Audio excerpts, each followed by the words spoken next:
everybody, welcome to the YouTube channel. നമ്മൾ ഇന്നൊരു case സ്റ്റഡിയാണ് ഇതിനകത്ത് ഡിസ്കസ് ചെയ്യാൻ പോകുന്നത്. കേസ് സ്റ്റഡി ഇൻ സെൻസ് ഒരു എന്റർപ്രണർ എങ്ങനെ ആവണം അല്ലെങ്കിൽ എങ്ങനത്തെ കാര്യങ്ങളാണ് ചെയ്യേണ്ടതെന്ന് ഡിസ്കസ് ചെയ്യാൻ പോകുന്ന ഒരു വീഡിയോ ആണ്. Okay, so what we are going to discuss is mainly about ഇതിൽ നിന്ന് നമുക്ക് എന്തൊക്കെ പഠിക്കാൻ പറ്റും, ഈ കേസ് സ്റ്റഡിയിൽ നിന്നും എന്തൊക്കെ കാര്യങ്ങൾ നമുക്ക് ഇതിനകത്ത് കൺസെപ്റ്റിനകത്ത് അല്ലെങ്കിൽ നമ്മളൊരു സ്റ്റാർട്ട് ചെയ്യുമ്പോൾ അതിനകത്ത് ഇൻക്ലൂഡ് ചെയ്യാൻ പറ്റും, അല്ലെങ്കിൽ ആ സ്റ്റാർട്ടപ്പിനകത്ത് നമ്മൾ ചെയ്യുമ്പോൾ എന്തൊക്കെ കാര്യങ്ങൾ എക്സ്ക്ലൂഡ് ചെയ്യാൻ പറ്റും, എങ്ങനെ ആയിരിക്കണം ഒരു സ്റ്റാർട്ടപ്പ് റൺ ചെയ്യുന്നത്, അല്ലെങ്കിൽ എന്തൊക്കെ കാര്യങ്ങളാണ് ഇതിനകത്ത് റോങ് ആയിട്ടുള്ള സാധനങ്ങൾ, അല്ലെങ്കിൽ ഈ കറന്റ് വർക്ക് ചെയ്യുന്ന ഈ സ്റ്റാർട്ടപ്പ് എങ്ങനെ നമുക്ക് ഇമ്പ്രൂവ് ചെയ്യാൻ പറ്റുമെന്നാണ്. ഓക്കെ, സോ നമ്മൾ ഇന്ന് എടുക്കാൻ പോകുന്ന കേസ് സ്റ്റഡി എന്ന് പറയുന്നത് മൃണാൽ ദാസ് അഥവാ ഹംഗറി മൃണാൽ എന്ന് അറിയപ്പെടുന്ന ഒരു ഫ്രൂട്ട് ബ്ലോഗറിനെ കുറിച്ചാണ്. ഹംഗറി മൃണാലിനെ അറിയാത്തവർ പരിചയപ്പെടുത്തി കഴിഞ്ഞാൽ ബേസിക്കലി ഈ ഈസ് എ ഫ്രൂട്ട് ബ്ലോഗർ. പുള്ളിക്ക് ഏകദേശം 1.2 million ഫോളോവേഴ്സ് ഉണ്ട് on Instagram. So he is a big food blogger. So recent he started, അല്ലെങ്കിൽ ഒരു 5-6 മാസം മുമ്പ് he started his own restaurant. ഈ വീഡിയോ മെയിൻലി ഡിസ്കസ് ചെയ്യാൻ പോകുന്നത് എന്റർപ്രണർ അല്ലെങ്കിൽ എന്റർപ്രണർഷിപ്പിനകത്ത് നമുക്ക് എന്തൊക്കെ കാര്യങ്ങൾ ഇൻക്ലൂഡ് ചെയ്യാൻ പറ്റും. പുള്ളിയുടെ ഒരു പേഴ്സണൽ കാര്യങ്ങളോ അല്ലെങ്കിൽ പുള്ളിയുടെ ക്യാരക്ടറിനെയോ നമ്മൾ അസസ് ചെയ്യാനല്ല ഇതിനകത്ത് വന്നിരിക്കുന്നത്. ഒരു കമ്പനി നടത്തുമ്പോൾ അല്ലെങ്കിൽ എന്റർപ്രണർഷിപ്പ് രീതിയിലേക്ക് പോകുന്ന ആൾക്കാർക്ക് എന്തൊക്കെ കാര്യങ്ങൾ ഇതിനകത്ത് നിന്ന് പഠിക്കാൻ പറ്റും എന്നാണ് നമ്മൾ നോക്കാൻ പോകുന്നത്. Okay, so basically first of all ഏറ്റവും ഇതിനകത്ത് ബിഗ് തിങ് എന്ന് പറയുന്നത് പുള്ളിയുടെ ഒരു കൺസെപ്റ്റാണ് അല്ലെങ്കിൽ ഐഡിയ. ആ idea is very good. Basically ഞാൻ ഐഡിയ എക്സ്പ്ലെയിൻ ചെയ്ത് കഴിഞ്ഞാൽ പുള്ളി ഫുഡ് വേസ്റ്റ് മിനിമം ആക്കാം എന്നുള്ള പ്രോബ്ലമാണ്. പുള്ളി പറയുന്നത് വെച്ചാൽ നോർമലി ഒരു ഹോട്ടലിൽ പോകുമ്പോൾ അവിടെ ഭയങ്കരമായിട്ട് ഫുഡ് വേസ്റ്റ് ഉണ്ടാകുന്നു, അല്ലെങ്കിൽ പറയുന്ന രീതിയിലുള്ള ഒരു ക്വാളിറ്റി പ്രൊവൈഡ് ചെയ്യാൻ പറ്റുന്നില്ല എന്നാണ് പുള്ളി പറയുന്നത്. That's a main problem he is going to ഈ റെസ്റ്റോറൻറ്റ് ത്രൂ സൊല്യൂഷൻ പ്രൊവൈഡ് ചെയ്യാൻ ഉദ്ദേശിക്കുന്നത്. കറന്റ് പുള്ളി ഐഡിയ എന്ന രീതിയിൽ പുള്ളി ചെയ്യുന്നത് ഫുഡ് വേസ്റ്റിനെ മിനിമം ആക്കാൻ വേണ്ടി പുള്ളി ഫുഡിനെ ചെറിയ ചെറിയ പോർഷനിലേക്ക് ആക്കിയിട്ട് ഓരോ പോർഷന് സെപ്പറേറ്റ് പ്രൈസിങ് വെച്ചിട്ട് അപ്പം വാങ്ങിക്കുന്ന ആൾക്കാർക്ക് അധികമായിട്ട് വാങ്ങിക്കാതിരിക്കാനും അല്ലെങ്കിൽ കൂടുതൽ ഫുഡ് വേസ്റ്റേജിലേക്ക് പോകാതിരിക്കാനും പുള്ളി ട്രൈ ചെയ്യുന്ന ഒരു കൺസെപ്റ്റാണ് ഈ ഹംഗറി മൃണാൽ എന്ന ഹോട്ടലിൽ കൂടെ പുള്ളി ചെയ്യാൻ ഉദ്ദേശിക്കുന്നത്. ഇതിനകത്ത് മെയിൻ പ്രശ്നം എന്ന രീതിയിൽ പുള്ളി അവതരിപ്പിക്കുന്നത് ഫുഡ് വേസ്റ്റേജ് ആണ്. ഫുഡ് വേസ്റ്റേജ് ഇപ്പോഴും നടക്കാം. ആൾക്കാർ ചിലപ്പം പല രീതിയിലായിരിക്കും. മൃണാൽ ദാസിന് അല്ലെങ്കിൽ അവരുടെ ആ കമ്പനിക്ക് ഇത് സ്മോൾ പോർഷൻ ആണെങ്കിൽ ചില ആൾക്കാർക്ക് ഇത് ചില വലിയ പോർഷൻ ആയിരിക്കും. അപ്പോൾ അവിടെയും ഈ ഫുഡ് വേസ്റ്റേജ് എന്തായാലും നടക്കാം. അപ്പോൾ ഈ മെയിൻ കൺസെപ്റ്റ് അല്ലെങ്കിൽ നമ്മൾ ഇതിനെല്ലാം മനസ്സിലാക്കേണ്ടതെന്ന് വെച്ചാൽ ഇത് ആക്ച്വലി ഒരു പ്രോബ്ലം ആണോ, ഫുഡ് വേസ്റ്റേജ് ഒരു ആക്ച്വലി പ്രോബ്ലം ആണോ എന്ന രീതിയിൽ നമ്മൾ തിങ്ക് ചെയ്യേണ്ടിയിരിക്കുന്നു. അല്ലെങ്കിൽ പുള്ളി പ്രൊവൈഡ് ചെയ്യുന്നത് ആക്ച്വലി ഒരു സൊല്യൂഷൻ ആണോ എന്ന് നമ്മൾ തിങ്ക് ചെയ്യേണ്ടിയിരിക്കുന്നു. ഫുഡ് വേസ്റ്റേജ് എന്ന് പറയുന്ന ഒരു സംഭവം നമുക്ക് ടോട്ടലി നെഗ്ലിജിബിൾ അല്ലെങ്കിൽ ടോട്ടലി ഇല്ലാതാക്കാൻ പറ്റുമോ എന്നൊരു തിങ്കിങ് ആദ്യം ചിന്തിക്കേണ്ടിയിരിക്കുന്നു. ഐഡിയ പുള്ളിയുടെ is very good I think, but ഒരു ആക്ച്വൽ സൊല്യൂഷൻ ആണോ അല്ലെങ്കിൽ ആക്ച്വലി ഇവിടെ ഉള്ള ഒരു പ്രശ്നമാണോ ഫുഡ് വേസ്റ്റേജ് എന്ന് പറയുന്നത് എന്ന് നമ്മൾ തിങ്ക് ചെയ്യേണ്ടിയിരിക്കുന്നു. Okay, so idea first of all പുള്ളിയുടെ idea is good, but does it provide actual solution എന്ന് നമ്മൾ നോക്കേണ്ടിയിരിക്കുന്നു. രണ്ടാമത്തെ മെയിൻ കൺസെപ്റ്റ് എന്ന് പറയുന്നത് മാർക്കറ്റിംഗ് ആണ്. ഏതെങ്കിലും ഒരു ബിസിനസ് നിലനിർത്തി പോകണമെങ്കിൽ അതിന് മാർക്കറ്റിംഗ് ആണ് അതിനകത്ത് മെയിൻ ആയിട്ടും വരുന്നത്. ഇതൊരു പ്രൈവറ്റ് റോഡാണ്. ആ നാഷണൽ ഹൈവേയിൽ നിന്ന് ആ സർവീസ് റോഡിൽ നിന്ന് ഇങ്ങോട്ട് താഴെയുള്ളത് പ്രൈവറ്റ് റോഡാണ്. ഇവിടേക്ക് നിങ്ങൾക്ക് 4-wheeലറും കൊണ്ട് വരാം, പക്ഷെ ആൾക്കാരെ ഡ്രോപ്പ് ചെയ്യുക, തിരിച്ചു പോവുക. ഇവിടെ വെക്കരുത്, ഈ റോട്ടിലും വെക്കരുത്, ഇവിടെയും വെക്കരുത്. കാരണം ഇത് സാധാരണക്കാർക്ക് വേണ്ടി ഉണ്ടാക്കിയിട്ടുള്ള റെസ്റ്റോറൻ്റ് ആണ്. വേണേ ഒരു വാദത്തിന് ചോദിക്കാം, ടാക്സി ഡ്രൈവേഴ്സ് ഇല്ലേന്ന്. ടാക്സി ഓടിച്ച് ഭക്ഷണം കഴിക്കാൻ വരുന്ന ടാക്സി ഡ്രൈവേഴ്സ് എത്ര പേരുണ്ടെന്ന് എനിക്കറിയില്ല. അവർ സാധാരണക്കാരാണോന്നും എനിക്കറിയില്ല. അവിടെ ഇഷ്ടംപോലെ സ്ഥലമുണ്ട് റോഡ് സൈഡിൽ പാർക്ക് ചെയ്യാം, എന്നിട്ടൊരു 3 മിനിറ്റ് നടക്കും. ഓക്കെ, സോ ഇതിനകത്ത് അല്ലെങ്കിൽ കറൻ്റ്ലി ഇവർ പ്രൊമോട്ട് ചെയ്യുന്ന രീതി എന്ന് പറഞ്ഞു കഴിഞ്ഞാൽ സാധാരണക്കാരുടെ ഒരു ഹോട്ടൽ എന്ന രീതിയിലാണ് ഇത് പ്രൊമോട്ട് ചെയ്യുന്നത്. ലൈക്ക് ആ മാർക്കറ്റിംഗ് ആക്ച്വലി വർക്കിംഗ് ആണ്. ഇത്രയും ക്ലാഷ് ഒക്കെ ഉണ്ടാകുമ്പോഴും അല്ലെങ്കിൽ നെഗറ്റീവ് ഫീഡ്ബാക്ക് കിട്ടുമ്പോഴും ആ പറയുന്ന രീതിയിലുള്ള ഒരു മാർക്കറ്റിംഗ് നടന്നുകൊണ്ടിരിക്കുകയാണ്. Like in sense is negative marketing ആയാലും പോസിറ്റീവ് മാർക്കറ്റിംഗ് ആയാലും നമുക്ക് 2 രീതിയിലാണെങ്കിലും പ്രൊമോഷൻസ് കിട്ടുന്നുണ്ട് actually. But it actually working ആണോ അല്ലെങ്കിൽ ഇത് ആക്ച്വലി ഒരു കമ്പനി ഗ്രോത്തിന് സഹായിക്കോ ഇല്ലയോ എന്ന് നമ്മൾ ചിന്തിക്കേണ്ടിയിരിക്കണം. Mainly what is happening right now is ആൾക്കാർ 2 തരമായിട്ട് തിരിച്ചിരിക്കുന്നു. ഒരു കുറച്ച് കൂട്ടം ആൾക്കാർ പറയുന്നു അടുത്ത് ഫുഡ് കൊള്ളത്തില്ല അല്ലെങ്കിൽ ഭയങ്കര മോശമാണ് എന്ന് പറയുന്ന ആൾക്കാരുണ്ട്. അല്ലെങ്കിൽ രണ്ടാമത്തെ ആൾക്കാർ പറയുന്നത് സോ ഓക്കെ ആവറേജ് ആണ് പക്ഷേ കുഴപ്പമില്ല, വാല്യൂ ഫോർ മണി ആണ് പറയുന്ന ആൾക്കാരും ഉണ്ട്. So what's happening currently is that 2 രീതിയിലുള്ള ആൾക്കാരുടെ ഓരോ കൺസെപ്റ്റ്സ് ക്ലാഷ് ആവുന്നതുകൊണ്ട് പുള്ളിക്ക് ഫ്രീ ആയിട്ട് കുറെ മാർക്കറ്റിംഗ് കിട്ടുന്നുണ്ട്. ബട്ട് ഇതൊരു ആക്ച്വൽ വർക്കിംഗ് കേസ് ആണോ അല്ലെങ്കിൽ ഇത് ബെനിഫിഷ്യൽ ആവുമോ കമ്പനിക്ക് എന്ന് നമ്മൾ തിങ്ക് ചെയ്യേണ്ടിയിരിക്കുന്നു. ഇനിഷ്യലി നെഗറ്റീവ് മാർക്കറ്റിംഗ് അല്ലെങ്കിൽ ഈ ക്ലാഷ് കാരണം പുള്ളിക്ക് ഒരു ഗ്രോത്ത് കിട്ടിയാലും അല്ലെങ്കിൽ കസ്റ്റമർ ബേസ് പുള്ളിക്ക് ക്രിയേറ്റ് ചെയ്യാൻ പറ്റിയാലും പിന്നീട് ഇത് സക്സസ് ആകാൻ പോകുന്നതിൻ്റെ മെയിൻ കൺസെപ്റ്റ് അല്ലെങ്കിൽ പിന്നീട് ഈ മാർക്കറ്റിന് ശേഷം ആകേണ്ടതെന്ന് വെച്ചാൽ ഇത് പുള്ളി പറയുന്ന രീതിയിലുള്ള മാർക്കറ്റിന് ഇത് വാല്യൂ കൊടുക്കണം. പുള്ളി പറയുന്ന രീതിയിലുള്ള മാർക്കറ്റ് എന്ന് പറയുന്നത് കറന്റ്ലി പുള്ളി ഡിസ്പ്ലേ ചെയ്യുന്നത് ഇതൊരു സാധാരണക്കാരുടെ കട എന്ന രീതിയിലാണ്. ഒരു സാധാരണക്കാരുടെ കട എന്ന രീതിയിലാവുമ്പോൾ അവർ നേരെ കമ്പാരിസൺ നടത്താൻ പോകുന്നത് ചെറിയ ചെറിയ ഹോട്ടൽസ് ആയിരിക്കും. ചെറിയ തട്ടുകടാസ് അല്ലെങ്കിൽ ചെറിയ ചെറിയ നമ്മളെ ലോക്കൽ ഹോട്ടൽ അതിനോടൊപ്പം ആയിരിക്കും ഇതിന് കമ്പാരിസൺ നടത്തുന്നത്. അപ്പോൾ ഈ മാർക്കറ്റിംഗ് സ്ട്രാറ്റജിയിൽ മെയിൻ പ്രശ്നം എന്ന് ഞാൻ കരുതുന്നത് ഇത് സാധാരണക്കാരുടെ ഹോട്ടൽ എന്ന് പറയുന്നതുകൊണ്ടാണ്. സാധാരണക്കാരുടെ ഹോട്ടൽ എന്ന് പറയുമ്പോൾ ആൾക്കാരുടെ മൈൻഡിലേക്ക് നേരെ പോകുന്നത് ലോക്കൽ റെസ്റ്റോറൻറ്റ്സും അല്ലെങ്കിൽ തട്ടുകട പോലത്തെ വെഞ്ചേഴ്സ് ആണ് നേരെ പോകുന്നത്. അപ്പോൾ അതിൻ്റെ പ്രശ്നം എന്ന് വെച്ചാൽ നമുക്ക് ഒരിക്കലും അവരുടെ പ്രൈസിംഗ് ആയിട്ട് കോമ്പീറ്റ് ചെയ്യാൻ പറ്റത്തില്ല. കാരണം അതിനകത്ത് മെയിൻ ഫാക്ടേഴ്സ് എന്ന് പറഞ്ഞാൽ ബിഗ് ഹോട്ടൽസ് അല്ലെങ്കിൽ ഇതുപോലത്തെ ഹോട്ടൽസ് നടത്തുമ്പോൾ അവിടുത്തെ ജസ്റ്റ് റണ്ണിങ് കോസ്റ്റ് വരും ഹൈ ആണ്. റണ്ണിങ് കോസ്റ്റ് ഭയങ്കര ഹൈ ആയതുകൊണ്ടും അവർ ഇനിഷ്യലി കസ്റ്റമേഴ്സിൽ നിന്നും വാങ്ങിക്കുന്ന പൈസ എന്ന് പറയുന്നത് ഹൈ ആയിരിക്കും. ഒരു തട്ടുകട അല്ലെങ്കിൽ ചെറിയ ഹോട്ടൽ എന്ന് പറയുമ്പോൾ അവിടുത്തെ റെന്റും അവിടുത്തെ സ്റ്റാഫും എണ്ണം കുറവായിരിക്കും. അപ്പോൾ അവിടുത്തെ റണ്ണിങ് കോസ്റ്റ് എന്ന് പറയുന്നത് തീരെ കുറവായിരിക്കും. അപ്പോൾ അവിടെ അവർക്ക് ആ ഫുഡ് ചീപ്പായിട്ട് കൊടുക്കാൻ പറ്റും. പക്ഷേ ഈ ഇതുപോലത്തെ ഹോട്ടൽസിൽ വരുമ്പോൾ മെയിനായിട്ട് പ്രശ്നം പറയുന്നത് ഹോട്ടൽ വലുതായത് കൊണ്ടും റണ്ണിങ് കോസ്റ്റ് കൂടുതലായതുകൊണ്ടും പൈസ വാങ്ങിക്കുന്നത് കൂടുതലായിരിക്കും. അപ്പോൾ ഇത് ഒരിക്കലും സ്റ്റെയിൻ ചെയ്യാൻ പറ്റത്തില്ല കറണ്ട് മാർക്കറ്റിംഗ് സ്ട്രാറ്റജി വെച്ചിട്ട്.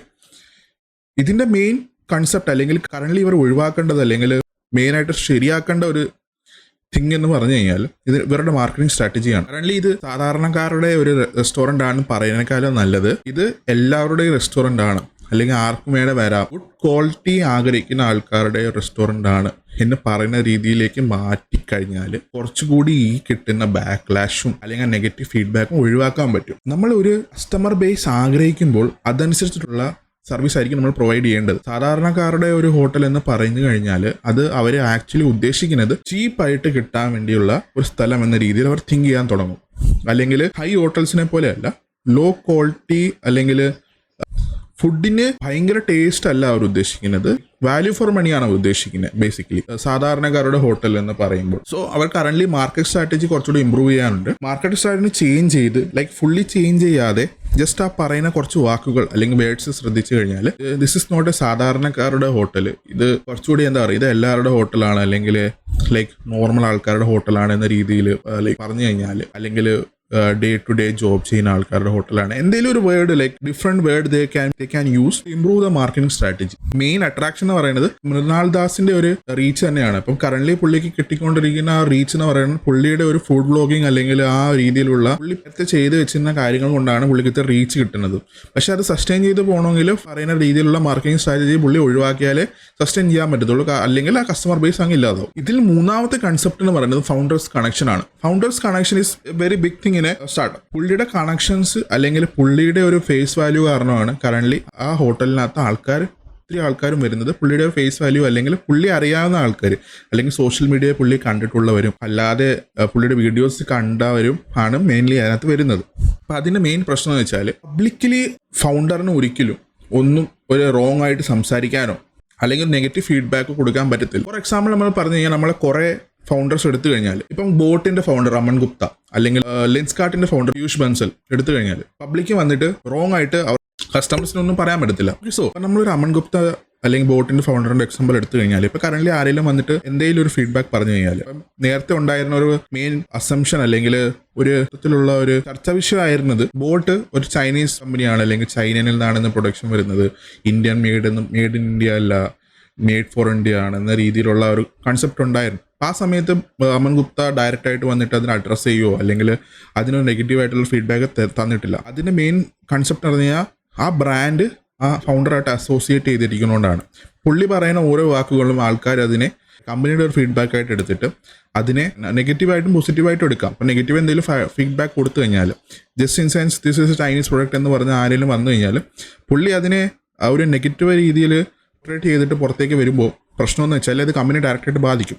ഇപ്പോൾ ഓലയുടെ ഫൗണ്ടർ ആണെങ്കിലും ഓലയുടെ ഫൗണ്ടർ ഭാവേഷ് അഗർവാൾ ആണെങ്കിലും പുള്ളി ഇപ്പം ആ ഓല കമ്പനിയുടെ അല്ലെങ്കിൽ ആ ഓലയുടെ സ്കൂട്ടേഴ്സിനെ എന്തെങ്കിലും ആരെങ്കിലും പറഞ്ഞു കഴിഞ്ഞാൽ അതിന് ഡയറക്റ്റായിട്ട് സംസാരിച്ച സിനേറിയോസ് ഉണ്ട്. അപ്പോൾ പറ്റുമെന്ന് വെച്ചാൽ അവരുടെ സ്റ്റോക്ക് പ്രൈസ് അല്ലെങ്കിൽ കറൻ്റ്ലി ആ കമ്പനീനെ അത് ടോട്ടലി ബാധിക്കും. കാരണം പുള്ളി പറയുന്ന ഓരോ വാക്കുകളും ആ കമ്പനിയായിട്ട് അസോസിയേറ്റ് ചെയ്തുള്ള വാക്കാണ്. പുള്ളി is CEO of the company. അപ്പോൾ അതുപോലെ മൃണാൽ എന്ന് പറയുന്ന ആളിപ്പോൾ ഫൗണ്ടറായിട്ട് കണക്ട് ചെയ്തിരിക്കുന്ന സമയത്ത് വരുന്ന ഫീഡ്ബാക്സും അല്ലെങ്കിൽ എന്തെങ്കിലും കാര്യങ്ങളുണ്ടെങ്കിൽ ഡയറക്റ്റായിട്ട് അതിനെ പുള്ളിയുടെ വായിൽ നിന്നും പറയുന്നതിനേക്കാളും നല്ലത് അത് മാർക്കറ്റിംഗ് ത്രൂ കാണിക്കുന്നതാണ് ബെറ്റർ. ഫൗണ്ടേഴ്സ് കണക്ഷൻ കാരണം വരുന്ന രീതിയിലുള്ള പ്രശ്നങ്ങൾ ഒഴിവാക്കുക. അപ്പം എന്തെങ്കിലും ഹാർഷായിട്ടുള്ള ഫീഡ്ബാക്ക് ഉണ്ടെങ്കിൽ പുള്ളിക്ക് സൊല്യൂഷൻ കൊടുക്കാൻ പറ്റത്തില്ലെങ്കിൽ അതിനെ നെഗ്ലക്റ്റ് ചെയ്ത് അതിന് സൊല്യൂഷൻ കിട്ടുന്നത് വരെ അല്ലെങ്കിൽ കൊണ്ടുവരാൻ നോക്കുക എന്നത് മാത്രമേ പുള്ളിക്ക് ട്രൈ ഓൺ ചെയ്യാൻ പറ്റത്തുള്ളൂ.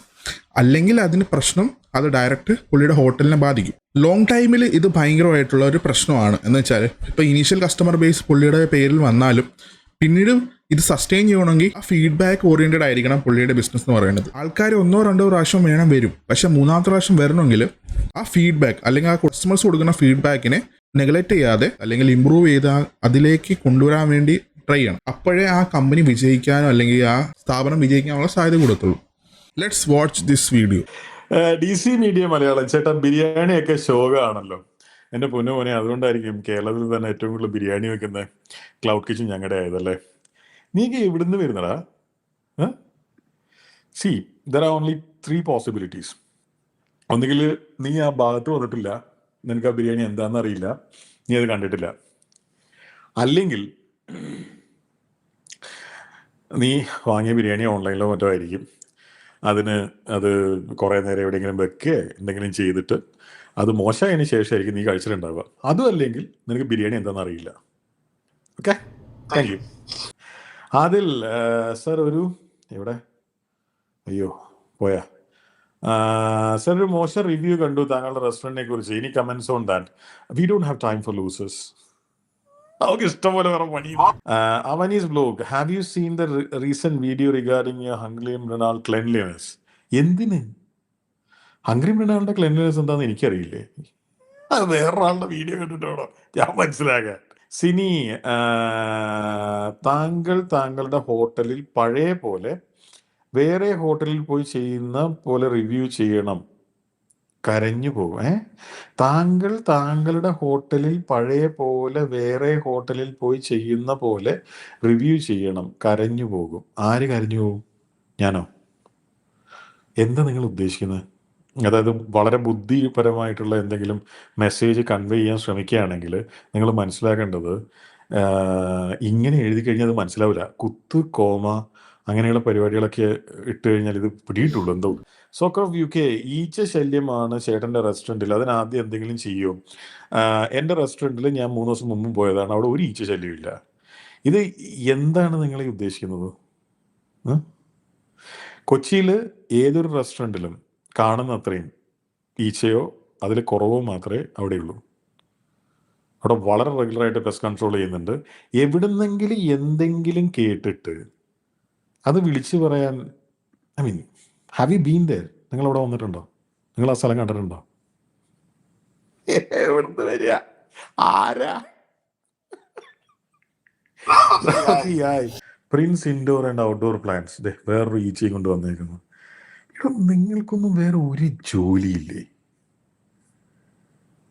സമ്മതിക്കണം. ഞാൻ ഇങ്ങനത്തെ ആൾക്കാരെ എന്താ ചെയ്യുന്നറിയോ? ഞാൻ അവരെ എൻ്റെ ചാനലിൽ നിന്ന് ഹൈഡ് ചെയ്യും. കാരണം പിന്നെ ഇവരെ കാണണ്ടല്ലോ, എനിക്കവരെ കാണണ്ടല്ലോ. എന്തൊക്കെ ടൈം മനുഷ്യൻ പറയാം. ഭക്ഷണം പോരാന്ന് പറയുന്ന എല്ലാവർക്കും മറുപടി കൊടുക്കലൊന്നും അല്ല ഇവിടുത്തെ പണി. ഇവിടെ വേറെ ഇഷ്ടം പോലെ പണിയുണ്ട്. ഭക്ഷണം പോരാ എന്നൊരാൾ അതാണ് നിങ്ങൾ ഉദ്ദേശിക്കുന്നതെന്ന് വിചാരിച്ചിട്ടാണ് ഞാനിത് പറയുന്നത് കേട്ടോ. നിങ്ങൾ എന്താ ഒന്നാമത് ഇങ്ങനെ എന്തെങ്കിലും എഴുതി വെച്ചിട്ട് കാര്യമില്ല. എന്താ നിങ്ങൾ ഉദ്ദേശിക്കുന്നതെന്ന് എഴുതണം. ഭക്ഷണം പോരാ എന്നൊരാൾ പറഞ്ഞാൽ ഞങ്ങൾക്ക് ഉറപ്പുള്ള റെസിപ്പീസാണ് ഞങ്ങൾ ലോക്ക് ചെയ്തിരിക്കുന്നത്. അതിൽ നിന്ന് ഞങ്ങൾ മാറ്റാൻ പോകുന്നില്ല. അല്ലെങ്കിൽ പിന്നെ അത് കഴിക്കാൻ ആരും വരാതിരിക്കണം. അത് കഴിക്കാൻ 100 കണക്കിന് ആൾക്കാർ, 1000 ആൾക്കാർ വരുന്നുണ്ട്. അപ്പം എങ്ങനെയത് മാറ്റുക? എന്തിനത് മാറ്റുന്നത്? 10 രൂപയ്ക്ക് അവിടെ റോഡ് സൈഡിൽ ഒരു തട്ടുകടയിൽ ചായ കിട്ടുന്നുണ്ടല്ലോ, അതുകൊണ്ട് എല്ലായിടത്തും 10 രൂപയ്ക്ക് ചായ വേണം എന്നുള്ളത്. അതിലും ലോജിക്ക് ഇല്ലാത്തൊരു വർത്തമാനമാണ്. കോടിക്കണക്കിന് രൂപ ഇൻവെസ്റ്റ് ചെയ്തിട്ടുള്ളൊരു സ്ഥാപനം ആ റോഡ് സൈഡിലുള്ള 1 രൂപ പോലും റെന്റ് കൊടുക്കണ്ടാത്ത ഒരു സ്ഥാപനം ചെയ്യുന്ന പോലെ ചായ കൊടുക്കണം എന്ന് പറയുന്നത്. അത് അറിയാത്തത് കൊണ്ടാണോ അതോ ബോധമില്ലാത്തത് കൊണ്ടാണോ അതോ മനഃപൂർവ്വം പറയുന്നതാണോ അതെനിക്കറിയില്ല. ഓക്കെ, സോ നമുക്കറിയാം കസ്റ്റമറിന്റെ ഫീഡ്ബാക്ക് എന്ന് പറയുന്നത് ഭയങ്കര ഇമ്പോർട്ടൻ്റ് ആയിട്ടുള്ള കാര്യമാണ്. ഏത് അർലി സ്റ്റേജ് സ്റ്റാർട്ടപ്പോ അല്ലെങ്കിൽ ഏതെങ്കിലും കമ്പനി ആണെങ്കിലും കസ്റ്റമേഴ്സിന്റെ ഫീഡ്ബാക്ക് ഡയറക്റ്റ് ആയിട്ട് എടുക്കാതെ അല്ലെങ്കിൽ അത് നെഗ്ലക്ട് ചെയ്ത് പോവുകയാണെങ്കിൽ അതിന്റെ മെയിൻ കുഴപ്പമെന്ന് പറയുന്നത് കസ്റ്റമർ സസ്റ്റെയിൻ ചെയ്യില്ല അല്ലെങ്കിൽ നിൽക്കില്ല. അവര് ഒഴിഞ്ഞു പോകാനുള്ള സാധ്യത കൂടും. കാരണം നമ്മളെ പോലെ 100 സ്റ്റാർട്ടപ്സ് അല്ലെങ്കിൽ 100 കമ്പനി വേറെ കാണും. അവര് നമ്മളുടെ ഒരു വിശ്വാസത്തിൽ അല്ലെങ്കിൽ നമ്മളെ കണ്ടിട്ട് വരുന്നവരാണെങ്കിൽ അവരെ സാറ്റിസ്ഫൈ ചെയ്യേണ്ട ഒരു ഇമ്പോർട്ടൻ്റ് ആയിട്ടുള്ള കാര്യം നമുക്കുണ്ട്. ഒരു രീതിയിലും കസ്റ്റമർ എന്തെങ്കിലും ഒരു ഫീഡ്ബാക്ക് പറയുവാണെങ്കിൽ അതിന് ഇവാലുവേറ്റ് ചെയ്ത് അത് റോങ് ആണോ അല്ലെങ്കിൽ ശരിയാണോ എന്ന രീതിയിൽ തിങ്ക് ചെയ്തിട്ട് അതിനെ നമുക്ക് ഇമ്പ്രൂവ് ചെയ്യാൻ പറ്റുമോ, അല്ലെങ്കിൽ ഈ പറയുന്ന രീതിയിലുള്ള ഫീഡ്ബാക്സ് നല്ല രീതിയിൽ എടുത്തുകൊണ്ടുകൊണ്ട് ശരി 2 തരം കസ്റ്റമേഴ്സ് ഉണ്ട്. ഒരു കസ്റ്റമർ എന്ന് പറയുന്നത് ലൈക്ക് അവിടെ വന്ന് ആക്ച്വലി യൂസ് ചെയ്തിട്ട് ഫീഡ്ബാക്ക് തരുന്ന ആൾക്കാരുണ്ട്. അല്ലാത്ത കസ്റ്റമർ എന്ന് പറയുന്നത് അല്ലെങ്കിൽ കസ്റ്റമർ ആകാൻ പോകുന്നവരെന്ന് പറയുന്നത് ലൈക്ക് ഓൺലൈൻ ഇതിനെ എന്താ പറയുക ഫീഡ്ബാക്സിന് എടുത്തിട്ട് വാല്യൂവേറ്റ് ചെയ്തിട്ട് വരുന്ന ആൾക്കാരാണ് മെയിൻ ആയിട്ടുള്ളത്. അപ്പോൾ ഇങ്ങനെ കസ്റ്റമർ ഫീഡ്ബാക്ക് വരുമ്പോൾ ആരെങ്കിലും ഒരു ജസ്റ്റ് ഒരു ഫീഡ്ബാക്ക് പറയുക ലൈക്ക് അവിടെ ഫുഡ് ക്വാളിറ്റി കൊള്ളത്തില്ല എന്ന് പറയുവാണെങ്കിൽ അത് ആക്ച്വൽ ആണോ? ഒന്നെങ്കിൽ നമ്മൾ ഡെയിലി അവിടെ വന്നിട്ട് ഫുഡിൻ്റെ ക്വാളിറ്റി നമ്മൾ തന്നെ പ്രിസൈസ് ആയിട്ട് ചെക്ക് ചെയ്യണം. അപ്പോഴേ നമുക്ക് പറയാൻ പറ്റത്തുള്ളൂ അവിടെ വരുന്ന ഫുഡ് ഇത്രയും പ്രോപ്പറാണ് അല്ലെങ്കിൽ ആ ക്വാളിറ്റി മെയിൻറ്റെയിൻ ചെയ്തിട്ടാണ് എന്ന രീതി നമുക്ക് പറയാൻ പറ്റത്തുള്ളൂ. അല്ലെങ്കിൽ എന്തെങ്കിലും ലൈക്ക് സർവേ ടെസ്റ്റോ അല്ലെങ്കിൽ എന്തെങ്കിലും ഒരു പ്രോസസ്സിൽ കൂടെ ആയിരിക്കണം അത് പോകുന്നത്. അല്ലാത്ത പക്ഷം ഇപ്പം ഫുഡിന് ഒരു ക്വാളിറ്റി മെഷർ ചെയ്യാനോ അങ്ങനത്തെ എന്തെങ്കിലും ഇവാലുവേറ്റ് ചെയ്യാനോ ഒരു സിസ്റ്റം അവിടെ ഇല്ലെങ്കിൽ മെയിൻ ആയിട്ടുള്ള ഒരു സംഭവം എന്ന് പറഞ്ഞു കഴിഞ്ഞാൽ കസ്റ്റമറിന്റെ ഒരു ഫീഡ്ബാക്ക് ആണ്. കസ്റ്റമർ ഫീഡ്ബാക്ക് മെയിൻ ആയിട്ട് നമ്മൾ എടുക്കേണ്ടത് പോസിറ്റീവായിട്ട് തന്നെയാണ്. ഒരു ഫീഡ്ബാക്ക് വരുമ്പോൾ അത് എത്ര ഹാർഷ് വേണേ ആവാം, നമ്മൾ ഉദ്ദേശിക്കുന്ന ഓപ്പോസിറ്റ് ആയിട്ടുള്ള ഫീഡ്ബാക്ക് ആയിരിക്കും വരുന്നത്. പക്ഷേ അത് ശരിയാണോ അല്ലയോ എന്ന് നമ്മൾ തീരുമാനിച്ചുകൊണ്ട് അതിന് പറ്റുന്ന രീതിയിലുള്ള ഒരു സൊല്യൂഷൻ പ്രൊവൈഡ് ചെയ്യുക. അല്ലാതെ കസ്റ്റമറിന് ഒന്നും അറിയില്ല എന്ന രീതിയിലുള്ള സംസാരിക്കുന്നത് ശരിയായിട്ടുള്ള കാര്യമല്ല. ഏതൊരു ബിസിനസ് സ്റ്റാർട്ട് ചെയ്യുമ്പോഴും ഏറ്റവും ബേസിക് ആയിട്ടുള്ള ഒരു സംഭവം എന്ന് പറഞ്ഞു കഴിഞ്ഞാൽ കസ്റ്റമർ ഇസ് എ കിങ്, അല്ലെങ്കിൽ കസ്റ്റമർ ആണ് നമ്മളെ മെയിൻ പ്രയോറിറ്റി. എവെഞ്ച്വലി കസ്റ്റമർ ആണല്ലോ നമ്മൾ സ്റ്റാർട്ടപ്സിന് വിജയിക്കുന്നത്. നമ്മളെ ആകാശത്തിൽ നിന്നും പൈസ ഒന്നും ഉണ്ടാക്കാൻ പറ്റില്ല. ലൈക്ക് whatever we have അല്ലെങ്കിൽ whatever we are doing right now because of some kind of a customer അല്ലെങ്കിൽ some kind of market need അല്ലെങ്കിൽ ആ നീഡിനെ സാറ്റിസ്ഫൈ ചെയ്യാൻ പറ്റണം. അപ്പോൾ കസ്റ്റമർ തന്നെ ഇപ്പം നമ്മൾ തന്നെ പറയാം ലൈക്ക് ഈ പർട്ടിക്കുലർ കസ്റ്റമർ ഇവിടെ വന്നാൽ മതി അല്ലെങ്കിൽ ഈ പർട്ടിക്കുലർ കസ്റ്റമർ വരണ്ട, അങ്ങനെ നമ്മൾ ഒരിക്കലും പറയാൻ പാടില്ല. അതെല്ലാം നമ്മുടെ മാർക്കറ്റിങ്ങിന്റെ ഭാഗമായിരിക്കും. ഇപ്പം കറന്റ് നമ്മൾ സാധാരണക്കാരുടെ റെസ്റ്റോറൻറ്റ് റൺ ചെയ്യാൻ ഉദ്ദേശിക്കണമെങ്കിൽ അത് നമ്മൾ കസ്റ്റമറിനെ പോർട്രേറ്റ് ചെയ്യുന്ന രീതിയിലുള്ള മാർക്കറ്റിംഗ് സ്ട്രാറ്റജീസ് ഇൻക്ലൂഡ് ചെയ്യണം. അല്ലാതെ കസ്റ്റമറിന്റെ ഫീഡ്ബാക്ക് വരുമ്പോൾ അതിനെ നെഗ്ലക്റ്റ് ചെയ്തുകൊണ്ട് നിങ്ങൾ വരണ്ട അല്ലെങ്കിൽ നിങ്ങൾ ഇത് യൂസ് ചെയ്യേണ്ട, നിങ്ങളെ ഉദ്ദേശിച്ചല്ല ഇത് പറയുന്നതെന്ന് ശരിയായിട്ടുള്ള ഒരു രീതിയല്ല. സോ നമ്മളൊരു സ്റ്റാർട്ടപ്പ് റൺ ചെയ്യുമ്പോൾ ഇപ്പോൾ കസ്റ്റമറിന്റെ ഒരു ഹാർഷായിട്ട് ഫീഡ്ബാക്ക് വരുമ്പോൾ അതിന് അഡാപ്റ്റ് ചെയ്യാനുള്ള ഒരു കപ്പാബിലിറ്റി നമ്മളിൽ ഉണ്ടാവണം. അല്ലെങ്കിൽ അതിനെ എങ്ങനെ തരം ചെയ്യാം അല്ലെങ്കിൽ എങ്ങനെ അതിനെ പോസിറ്റീവ് വേയിൽ എടുത്തുകൊണ്ട് സ്റ്റാർട്ടപ്പിനെ ഗ്രോ ചെയ്യാം അല്ലെങ്കിൽ കമ്പനി ഗ്രോ ചെയ്യാം എന്നുള്ളൊരു കാര്യം നമ്മൾ ശ്രദ്ധിക്കേണ്ടിയിരിക്കുന്നു. 4ാമത്തെ കാര്യം എന്ന് പറയുന്നത് ഓവർ ക്രിട്ടിസൈസിങ് ആണ്. Let's watch this video. താറാവ്, ചെമ്മീൻ അങ്ങനെയുള്ള സാധനങ്ങൾക്കൊക്കെ പ്രത്യേകിച്ച് മീനുകൾക്ക് കരിമീൻ ഒരു ഓതന്റിസിറ്റി കൂടുതൽ നമുക്ക് ഫീൽ ചെയ്യും. നമ്മളൊരു വലിയ പ്രതീക്ഷയായിട്ടാണ് അവിടെ ചെല്ലുന്നത്. പക്ഷെ പ്രശ്നം എന്താണെന്ന് വെച്ച് കഴിഞ്ഞാൽ ഇതൊന്നും അവർക്കറിയുമെന്ന് എനിക്ക് തോന്നുന്നില്ല. അവരൊരു വളരെ സാധാ തീരെ വലിയ ടേസ്റ്റൊന്നും ഇല്ലാത്ത ചോറുകൾ കൊടുക്കുന്ന ഒരു സംഭവമായിട്ടാണ് അതിനെ കാണുന്നതെന്ന് തോന്നുന്നു.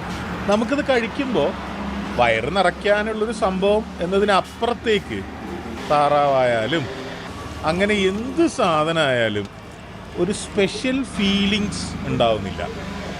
വേണമെങ്കിൽ നമുക്കൊരാളെയും കൊണ്ട് കൂട്ടിക്കൊണ്ടുപോയിട്ട് ഇതാണ് കേരളത്തിൻ്റെ താറാവ്, സീ ഫുഡ്, ചെമ്മീൻ എന്നൊക്കെ പറയാം, അയാൾക്ക് കൊടുക്കാം. ഇതൊന്നും മുമ്പ് കഴിച്ചിട്ടില്ലാത്ത ഒരാളാണെങ്കിൽ അയാളത് കഴിക്കുമായിരിക്കും, തലകുലുക്കുമായിരിക്കും, ചിലപ്പോൾ ഓക്കെ കൊള്ളാം എന്നൊക്കെ പറഞ്ഞു എന്നും വരും. പക്ഷെ നമുക്കറിയാലോ ചെമ്മീൻ എത്രത്തോളം പോവാം, എന്ത് ടേസ്റ്റ് ഉണ്ടാവാം എന്ന് നമുക്കറിയാലോ. അവിടെയാണ് ഈ പ്രശ്നം വരുന്നത്. അത് മനസ്സിനകത്ത് വെച്ചിട്ട് ഇത് കഴിക്കുമ്പോൾ ഒരു രക്ഷയില്ല, ആ കൂടെ ഭയങ്കരമായിട്ടുള്ള വിഷമമായി പോകും. എനിക്ക് ഏറ്റവും പ്രിയപ്പെട്ട റെസ്റ്റോറൻറ്റ് ചെയിനിൻ്റെ ഓണർ എന്നോട് പറയാറുണ്ട്, ചില റെസ്റ്റോറൻറ്റുകളിൽ പോയിട്ട് ഭക്ഷണം കഴിക്കുന്ന സമയത്ത് ഡിപ്രഷൻ വരും. അയ്യോ എങ്ങനെയാണ് ഇതിനെ ഇങ്ങനെയാക്കി മാറ്റാൻ പറ്റുന്നതെന്ന്. പക്ഷെ വേറെ ചില റെസ്റ്റോറൻറ്റുകളിൽ പോയി ഭക്ഷണം കഴിക്കുമ്പോൾ ആത്മഹത്യാ ടെൻഡൻസി ഉണ്ടാവുന്നു. അതായത് ഇനി ജീവിക്കണ്ട എന്ന് തോന്നിപ്പോകുന്നു. ഇവിടെ പോയപ്പോൾ എനിക്ക് ആ ഒരു കൈൻഡ് ഓഫ് ഒരു ഫീലിംഗ് ആണ് ഉണ്ടായത്. ഒരു നിരാശ എന്ന് പറയുന്നൊരു സാധനമില്ലേ, നമ്മളെ കേരളത്തിനെ റെപ്രസെൻ്റ് ചെയ്യുന്ന സാധനങ്ങളാണ് കരിമീൻ പൊള്ളിച്ചതായാലും. അപ്പോൾ ഈ സാമ്പാർ മാത്രം നിങ്ങൾ നോക്ക്, അതെന്താണ് അങ്ങനെയെന്ന് അതിനെക്കുറിച്ച് അറിയാവുന്നവർക്ക് എല്ലാം അറിയാം അല്ലേ. അങ്ങനെയാണോ സാമ്പാർ വേണ്ടത്? ആ കളറിൽ, ആ കൺസിസ്റ്റൻസിയിൽ അങ്ങനെയാണോ സാമ്പാർ വേണ്ടത്? ഒരു ഊണുകട ഊണ് ഞാൻ നിങ്ങൾക്ക് തരുന്നു, അതിന് പകരമായി നിങ്ങൾ ഇത്ര രൂപ എനിക്ക് തരുന്നു. ഇത് 60 രൂപയോളം മേടിക്കുന്ന കടയാണ്. എനിക്ക് പപ്പടം ഇത്രയല്ല വറുക്കേണ്ടത്, കുറച്ചുകൂടെ കുറയണം.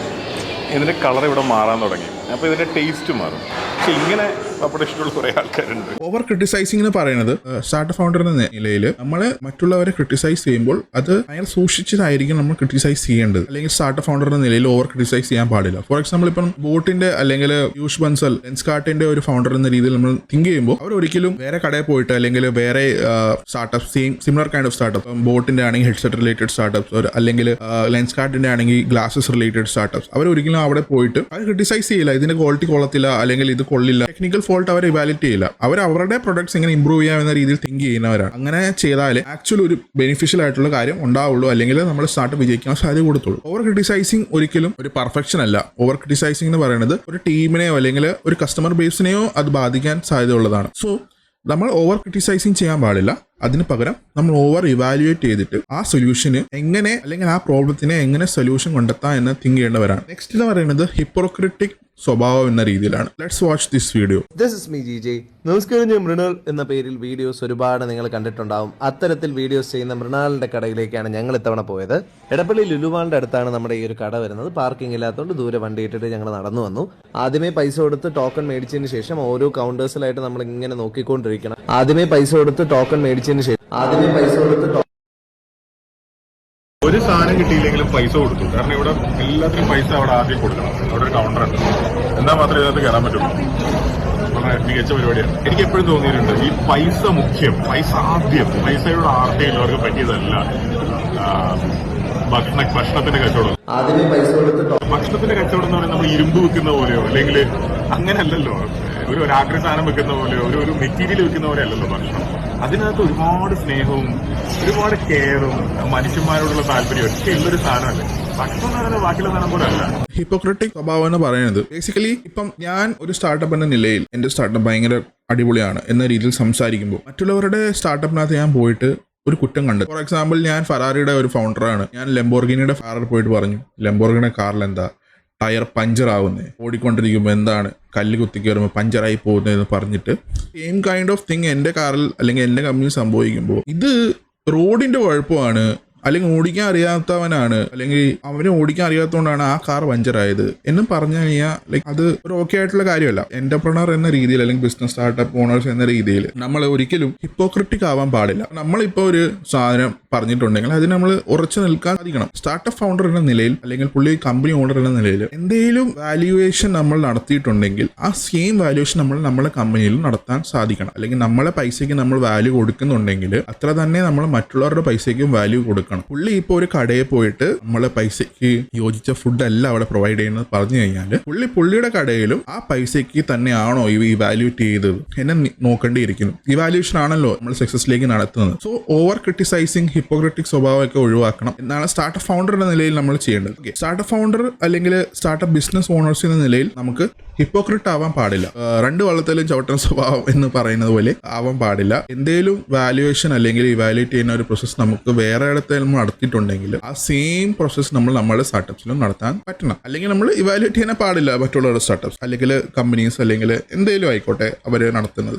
Okay, last and main important thing is undervaluing your customers. Let's watch this video. ഞാൻ ഇങ്ങനത്തെ ആൾക്കാരെ എന്താ ചെയ്യുന്നറിയോ, ഞാൻ അവരെ എൻ്റെ ചാനലിൽ നിന്ന് ഹൈഡ് ചെയ്യും. കാരണം പിന്നെ ഇവരെ കാണണ്ടല്ലോ, എനിക്കവരെ കാണണ്ടല്ലോ. എന്തൊക്കെ ടൈം മനുഷ്യന്നറിയാം. Sini, why are you faking your self?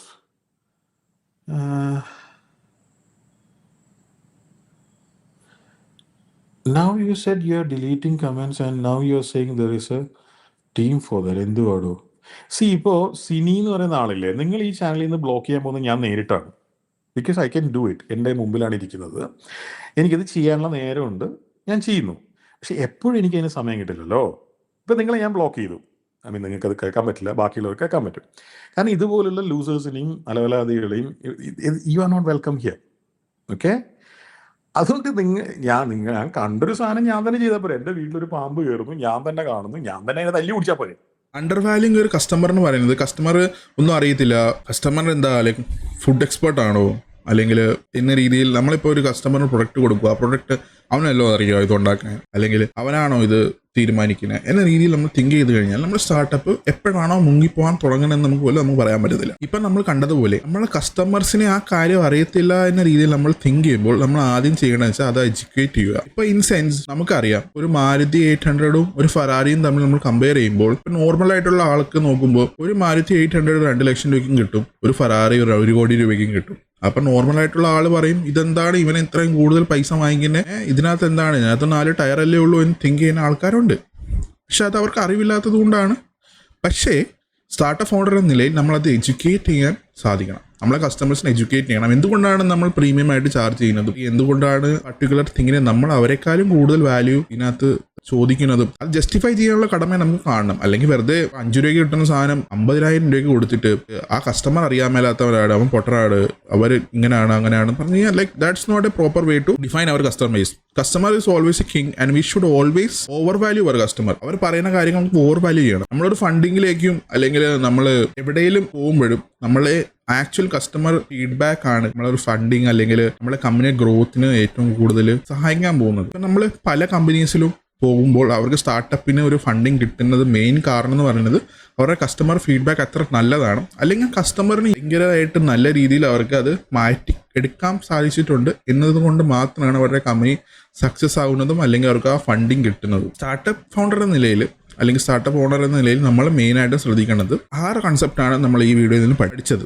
ഒന്നാമത്തേന്ന് പറയുന്നത് ഐഡിയ. ബേസിക്കലി ഐഡിയ എങ്ങനത്തെയാണ്, നമ്മൾ ആക്ച്വലി സൊല്യൂഷൻ പ്രൊവൈഡ് ചെയ്യുന്നുണ്ടോ ഐഡിയ, അല്ലെങ്കിൽ അത് എന്തെങ്കിലും ഗുണം ചെയ്യുന്ന ഐഡിയ ആണോ, വെറൈറ്റി ഐഡിയ ആണോ, അല്ലെങ്കിൽ ജസ്റ്റ് നോർമൽ ഐഡിയ ആണോ, അത് എക്സിക്യൂട്ട് ചെയ്യുന്ന എങ്ങനെയാണോ നമ്മൾ നോക്കേണ്ടിയിരിക്കുന്നു. രണ്ടാമത്തേന്ന് പറയുന്നത് റോങ് മാർക്കറ്റിംഗ് ആണ്. നമ്മൾ ചെയ്യാൻ ഉദ്ദേശിക്കുന്ന കസ്റ്റമേഴ്സിനെ ആണോ ആക്ച്വലി നമ്മൾ മാർക്കറ്റ് ചെയ്യണമെന്ന് നമ്മൾ ശ്രദ്ധിക്കേണ്ടിയിരിക്കുന്നു. അല്ലെങ്കിൽ റോങ് കമ്പാരിസണിലേക്ക് പോകാൻ തുടങ്ങും. നമ്മളിപ്പം ഫോർ എക്സാമ്പിൾ നമ്മൾ ആപ്പിളിന് എടുത്തു കഴിഞ്ഞാൽ ആപ്പിൾ പ്രീമിയം കസ്റ്റമേഴ്സിനെയാണോ ടാർഗറ്റ് ചെയ്യുന്നത്, അല്ലെങ്കിൽ പ്രീമിയം സെക്ടറിലുള്ള ആൾക്കാരെയാണ്, അല്ലെങ്കിൽ പ്രീമിയം കസ്റ്റമേഴ്സ് എന്നെ പോർട്രേ ചെയ്യുന്ന ഒരു രീതിയിലുള്ള മാർക്കറ്റിംഗ് ആണ് അവർ ചെയ്യുന്നത്. അപ്പോൾ അവരുടെ ഗുണമെന്ന് പറഞ്ഞു കഴിഞ്ഞാൽ അവർ അത്രയും സ്പെൻഡ് ചെയ്യാൻ കഴിവുള്ള ആൾക്കാരെ മാത്രം അവരിലേക്ക് വരുത്തിക്കുന്നു. പക്ഷേ അവർ ഒരിക്കലും പറയില്ല അവരെ ഇൻ സെൻസ് ലൈക്ക് ഇത്രയും സ്പെൻഡ് ചെയ്യാനുള്ളവർ വന്നാൽ മതി, അല്ലെങ്കിൽ ഇത്രയും സ്പെൻഡ് ചെയ്യാൻ പറ്റുന്ന ആൾക്കാർ വന്നാൽ മതി എന്ന രീതിയിൽ അവർ ഒരിക്കലും പോർട്രേ ചെയ്യില്ല. അവരെല്ലാവരെയും വെൽക്കം ചെയ്യും. കാരണം അവരുടെ ഒരു കമ്പനി നിലനിർത്തി പോകണമെങ്കിൽ എല്ലാവരും അവരുടെ കസ്റ്റമർ ആകണമെന്ന രീതിയിലാണ് അവർ തിങ്ക് ചെയ്യുന്നത്. ഓക്കെ, മൂന്നാമത്തേന്ന് പറയുന്നത് ഫൗണ്ടേഴ്സ് കണക്ഷൻ ആണ്. When a startup is connected with the founder or is running because of the founder's face, the main thing he or she should do is keep a good image in the public. എന്തുകൊണ്ടാണെന്ന് പറഞ്ഞു കഴിഞ്ഞാൽ അത് direct നമ്മൾ കമ്പനിയെ ബാധിക്കും. ഒരു wrong ഇമേജിലേക്ക് പോയി കഴിഞ്ഞാൽ, for example early stages of Microsoft 2000s Bill ഗേറ്റ്സിന് സംഭവിച്ചതുപോലെയാണ്. ബിൽ ഗേറ്റ്സ് എന്തോ ഒരു റോങ് ആയിട്ടുള്ള ഒരു തിങ് പറഞ്ഞു, അത് കമ്പനിയെ മൊത്തത്തിൽ ബാധിച്ചു. പിന്നെ പുള്ളി ചെയ്തതെന്ന് വെച്ചാൽ ലൈക്ക് പുള്ളിനെ തന്നെ ഒരു നല്ല രീതിയിൽ പോർട്രേ ചെയ്യുന്ന മാർക്കറ്റിംഗ് നടത്തി. പിന്നീട് റീസെന്റ് കേസ് സ്റ്റഡി പറഞ്ഞു കഴിഞ്ഞാൽ is a YouTuber called Tech Burner. Tech Burner ഒരു ടെക് റിവ്യൂയിങ് യൂട്യൂബർ ആണ്. മെയിനായിട്ടും tech related mobile phones, gadgets അങ്ങനത്തെ കാര്യങ്ങളാണ് റിവ്യൂ ചെയ്യുന്നത്. സോ ഈ recent launched a watch called Anarc watch. Okay, marketing സ്ട്രാറ്റജിയിൽ അവർ മെയിനായിട്ട് ചെയ്യുന്നത് വെച്ചാൽ അവരും ബേസിക്കലി സാധാരണക്കാർക്കുള്ള വാച്ചാണ്. പക്ഷെ അവർ കമ്പയർ ചെയ്തത് അതിനെ ഐഫോണിന്റെ കൂടെയാണ്. ഐഫോണിന്റെ അത്ര പ്രിസിഷൻ ഉണ്ട് അല്ലെങ്കിൽ ആ കാര്യങ്ങളൊക്കെയാണ് അവർ കമ്പയർ ചെയ്തത്. പക്ഷെ ആക്ച്വലി ഒരു കസ്റ്റമറിൽ നിന്നും ഒരു ഫീഡ്ബാക്ക് എടുക്കാതെ അവർ ഇനീഷ്യലി മാർക്കറ്റ് ചെയ്ത ഈ രീതിയിലാണ്. മാർക്കറ്റിംഗ് സ്ട്രാറ്റജി കാരണം അവർക്ക് ഇനീഷ്യലി ഒരു ഹൈ എമൗണ്ട് ഓഫ് ഓർഡേഴ്സ് വന്നെങ്കിലും പിന്നീട് വന്നത് ഒരു ഡൗൺഫോൾ മാത്രമായിരുന്നു. ആ പ്രൊഡക്റ്റ് ഇനി ഭയങ്കരമായിട്ട് നെഗറ്റീവ് ഫീഡ്ബാക്ക് കിട്ടിയതും അല്ലെങ്കിൽ ആ രീതിയിലേക്ക് പോകാനുള്ള മെയിൻ കാര്യം എന്ന് പറയുന്നത് ഫൗണ്ടർ കണക്ഷനാണ്. അല്ലെങ്കിൽ ഇനീഷ്യൽ ഫൗണ്ടർ എന്ന രീതിയിൽ നമ്മൾ ഫീഡ്ബാക്സിന് ഓപ്പൺ ആയിരിക്കണം. ഫീഡ്ബാക്സിന് ഓപ്പൺ അല്ലെങ്കിൽ ഭയങ്കരമായിട്ട് പ്രശ്നമോ. നാലാമത്തേന്ന് പറഞ്ഞാൽ ഓവർ ക്രിട്ടിസൈസിങ് ആണ്. We shouldn't criticise other startups for things that we are related to. ഞാൻ ഒരു കുട നടത്തുന്ന കമ്പനിയാണെങ്കിൽ ഞാൻ ഒരിക്കലും അടുത്ത കടയിൽ പോയിട്ട് ആ കുട വെള്ളത്തില്ല എന്ന് പറയാൻ പാടില്ല പബ്ലിക്കലി. ദെൻ ഹിപ്പോക്രിറ്റിക് സ്വഭാവം ആവാൻ പാടില്ല. 2 വെള്ളത്തിലും ചവിട്ടുന്ന സ്വഭാവം ആവാൻ പാടില്ല. നമ്മളൊരു നേരത്തെ എന്തെങ്കിലും ക്രിട്ടിസൈസ് അല്ലെങ്കിൽ വാല്യൂഷൻ ഇവാലുവേറ്റ് ചെയ്യാൻ വേണ്ടി ഒരു സ്റ്റാൻഡേർഡ് സെറ്റ് ചെയ്തിട്ടുണ്ടെങ്കിൽ അത് നമ്മളെ സ്റ്റാർട്ടപ്പിനും അത് ഇവാലുവേറ്റ് ചെയ്യാൻ സാധിക്കണം. അല്ലെങ്കിൽ നമ്മൾ ഹിപ്പോക്രിറ്റ് ആയിട്ട് മാറുകയാണ് സ്റ്റാർട്ടപ്പിന്റെ ഫൗണ്ടർ എന്ന രീതിയിൽ. 6ാമത്തെ ഇമ്പോർട്ടൻറ്റ് പോയിന്റ് എന്ന് പറയുന്നത് അണ്ടർ വാല്യൂങ് ഒരു കസ്റ്റമർ എന്നാണ് പറഞ്ഞത്. അണ്ടർ വാല്യൂങ് കസ്റ്റമർ എന്ന് പറഞ്ഞു കഴിഞ്ഞാൽ ബേസിക്കലി നമ്മൾ കസ്റ്റമർ തിങ്കിനെ കുറിച്ച് അറിവില്ല എന്ന രീതിയിൽ നമുക്ക് തിങ്ക് ചെയ്യാൻ പറ്റും. അപ്പോൾ നമ്മൾ ചെയ്യണമെന്ന് വെച്ചാൽ അയാളെ ഓടിച്ചുവിടാതെ അതിനെ എഡ്യൂക്കേറ്റ് ചെയ്യാനുള്ള ഒരു കടമ നമുക്കുണ്ട്. Educate the customers before harshing them. ഒരു അടിച്ച് ഓടിക്കുന്ന സമയം സമയമല്ല അവർ ചെയ്യേണ്ടത്. ബേസിക്കലി അവരെ എഡ്യൂക്കേറ്റ് ചെയ്യാനാണ് നമ്മൾ ചെയ്യേണ്ടത്. ഓക്കെ, സോ ഞാൻ വിചാരിക്കുന്നു നിങ്ങൾ ഇതിൽ നിന്ന് എന്തെങ്കിലും പഠിക്കാൻ അല്ലെങ്കിൽ പുതിയതായിട്ട് എന്തെങ്കിലും അറിവ് കിട്ടാൻ സാധിച്ചു എന്ന് വിചാരിക്കുന്നു. പിന്നീട് ഇതുപോലത്തെ വീഡിയോസ് കിട്ടാനും അല്ലെങ്കിൽ കൂടുതലായിട്ട് എന്തെങ്കിലും നിങ്ങൾക്ക് എന്തെങ്കിലും പറയാനുണ്ടെങ്കിൽ പ്ലീസ് കമന്റ് ചെയ്യുക. നമുക്ക് ഈ കേസ് സ്റ്റഡിയിൽ നിന്നും ഒത്തിരി പഠിക്കാൻ പറ്റും. വീഡിയോയിൽ ചെയ്യാൻ പറ്റുന്ന ഒരു പരിധി ഉള്ളത് കൊണ്ട് മാത്രമാണ് ഞാൻ ഇത്രയിൽ ഒതുക്കുന്നത്. കൂടുതൽ കോൺട്രവേഴ്ഷ്യൽ ആയിട്ടുള്ള കുറെ കാര്യങ്ങൾ ഇതിൽ നിന്ന് ഉണ്ടായിട്ടുണ്ട്. പക്ഷെ നമ്മൾ അതൊന്ന് സൈഡ് ആക്കിയിട്ട് എന്റർപ്രണർഷിപ്പിലേക്ക് നമുക്ക് എങ്ങനെ ഇത് ഗുണം ചെയ്യും അല്ലെങ്കിൽ ബെനിഫിഷ്യൽ ആകും ഈ കേസ് സ്റ്റഡി എന്ന് തിങ്ക് ചെയ്ത് നമുക്ക് മുന്നോട്ട് പോവാം. Thank you and please subscribe to our channel. ഇതുപോലത്തെ കൂടുതൽ വീഡിയോസ് ഞാൻ എന്നെ മോട്ടിവേറ്റ് ചെയ്യുന്ന ഒരു മെയിൻ ഘടകം എന്ന് പറയുന്നത് സബ്സ്ക്രൈബേഴ്സാണ്. ഇനീഷ്യൽ സബ്സ്ക്രൈബേഴ്സ് അതിനെ കുറവായതുകൊണ്ട് കൂടുതൽ സബ്സ്ക്രൈബേഴ്സ് വന്നു കഴിഞ്ഞാൽ കുറച്ചുകൂടി മോട്ടിവേറ്റ് ആവാൻ സാധ്യത കൂടുതലാണ്. അതുകൊണ്ട് please subscribe the channel. Thank you for watching this video till the end. Thank you.